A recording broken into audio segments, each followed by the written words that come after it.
tahun, proses penyusunan APBN dimulai dari penentuan haluan negara dalam Rencana Kerja Pemerintah atau RKP dalam rapat kabinet.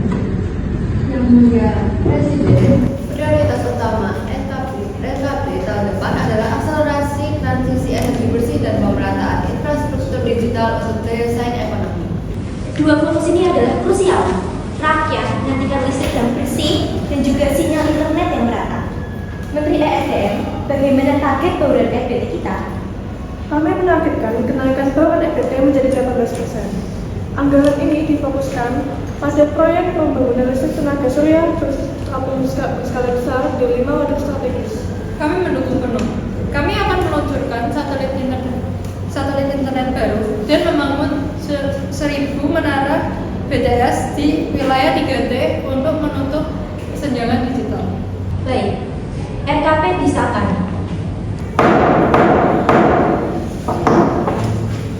Menteri Keuangan, siapkan instrumen fiskal untuk mendukung ambisi besar itu. Rencana kerja disepakati. Kini, beralih ke Kementerian Keuangan untuk merumuskan rancangan anggaran. Setelah ini, rapat akan dilanjutkan di ruang kerja Kementerian Keuangan. Mari kita mulai penyusunan RAPBN 2007. Asumsi makro, pertumbuhan ekonomi sebesar 5,5% dan juga defisit akan kita tekan menjadi 2,3% dari PDB. Kita harus berani untuk mengalihkan subsidi konsumtif menjadi investasi produktif. Izin Pak Menteri, pendapatan diproyeksikan naik. Kami optimalisasi pajak karbon yang baru, diimplementasikan dan mengenakan cukai pada produk impor yang tidak ramah lingkungan. Bagus. Subteknis 2, alokasikan dana khusus sebesar 8% dari belanja untuk proyek transisi energi dan juga infrastruktur digital. Kita pastikan uang yang mengalir sesuai dengan program. Siap. Kami prioritaskan anggaran untuk insentif kendaraan listrik dan program venture capital nasional. Negara untuk startup. Kami tekankan anggaran digital harus sesuai dengan pembangunan SDM. Jangan sampai kita membangun menara BTS, tetapi masyarakat tidak tahu cara menggunakannya. Sesuai prinsip kita, investasi cerdas, transparan, dan juga berkelanjutan. RAPBN ini harus menjadi fondasi untuk ekonomi hijau. RAPBN telah selesai disusun, kini diserahkan kepada DPR untuk dibahas bersama pemerintah. Setelah ini, akan dilanjutkan rapat di ruang sidang DPR. Sidang paripurna membahas RAPBN tahun 2027. Saya mulai. Pemerintah Menteri, tolong jelaskan grand strategi untuk pengaliran dana subsidi Dari BBM ke EBT.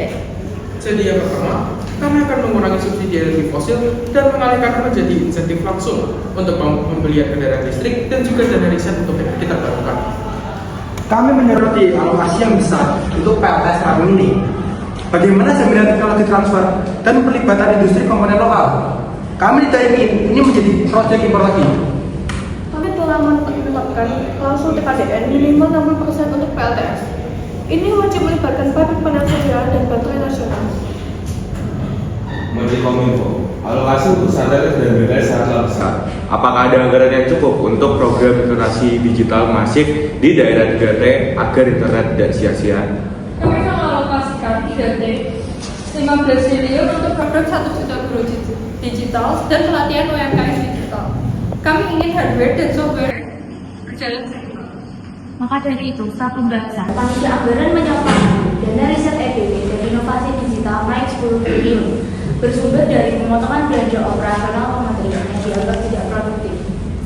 Baik, dengan penyesuaian yang berfokus kepada keberlanjutan dan digitalisasi, DPR siap untuk mengesahkan RAPBN menjadi undang-undang. Sekian sidang pada hari ini, saya akhiri. Selesailah pembahasan RAPBN bersama para anggota DPR.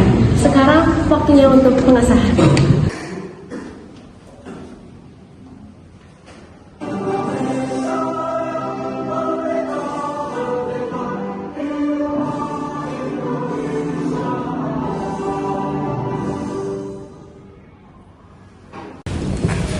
Dengan persetujuan bersama antara pemerintah dan DPR, kami menetapkan Undang-Undang APBN tahun anggaran 2027.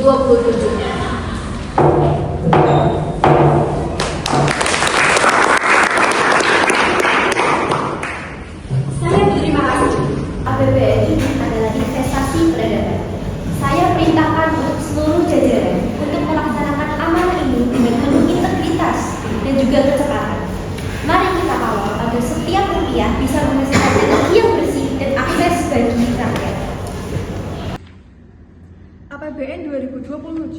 resmi disahkan. Babak baru dimulai dan pelaksanaan di lapangan. Setelah ini, rapat akan dilanjutkan di ruang kerja Kementerian Keuangan. Baik, yang pertama, staf teknis 1. Pastikan uang pajak karbon segera masuk ke kas negara. Dan staf teknis 2, realisasi dana insentif EPT harus mencapai target di triwulan pertama. Pak Menteri, pencairan dana insentif kendaraan listrik dan program venture capital sudah dimulai. Kami akan terus memonitor. Terima kasih. Tapi Pak Menteri, Presiden pemasangan PLTS masih rumit di tingkat daerah. Walaupun APBN sudah menganggarkan, tapi birokrasi masih menghambat. Akan saya tegaskan, birokrasi sudah akan harus dipotong. Saya akan perintahkan semua unit terkait untuk mempercepat perizinan EPT dan juga penyelenggaraan dana PC dalam 1 kali 24 jam. Kami menuntut transparansi dalam pembebasan lahan proyek PLTS skala besar. Jangan sampai pembangunan energi bersih merusak hutan bakau atau ekosistem yang dilindungi. Kami sudah menjamin Bapak-Bapak, semua proyek wajib memiliki AMDAL yang ketat dan harus diawasi oleh tim independen. APBN untuk lingkungan harus benar-benar full. Pelaksanaan APBN menjadi medan ujian bagi akuntabilitas pemerintah. Kemudian, tahap selanjutnya adalah pertanggungjawaban dan audit. Selanjutnya akan dilaksanakan rapat di ruang pertanggungjawaban atau ruang badan pemeriksa keuangan. Baik, jadi hasil audit dari laporan keuangan pemerintah menunjukkan opini wajar dengan pengecualian. Masih ada belanja modal dari pemerintah yang tidak sesuai dengan administrasinya. Lalu juga ada pemahalan dari komponen-komponen PLTS. Kami berterima kasih atas penemuan BPK. Kami akan segera menindaklanjut. Sistem pengadaan digital akan kami perkuat untuk mencegah pemahalan yang lebih lanjut. Kami mengakui adanya keterlambatan administrasinya. Kami akan mempercepat prosesnya. Kami akan meninjau ulang kontrak dengan penyedia komponen PLTS untuk memastikan harga yang wajar. Kami mendorong pemerintah untuk serius menindaklanjuti. Tahun depan, kami menargetkan opini wajar tanpa pengecualian atau WTP. APBN adalah amanah rakyat. Kita akan memperkuat sistem integritas dan juga akuntabilitas. APBN adalah instrumen kedaulatan bangsa yang harus dijaga dari awal hingga akhir. Setelah akhir selesai, Siklus APBN pun ditutup dan hanya untuk kembali dimulai lagi di tahun berikutnya. Dari perencanaan, pengesahan, hingga pertanggungjawaban, APBN adalah cermin kerja keras negara untuk mencapai cita-cita energi bersih dan digital. Siklus APBN adalah wujud nyata kerjasama antara pemerintah, DPR, dan masyarakat dalam membangun negeri. Sekian simulasi penyusunan APBN dari kami 12C. APBN 2007, energi bersih, ekonomi maju untuk rakyat berdaulat.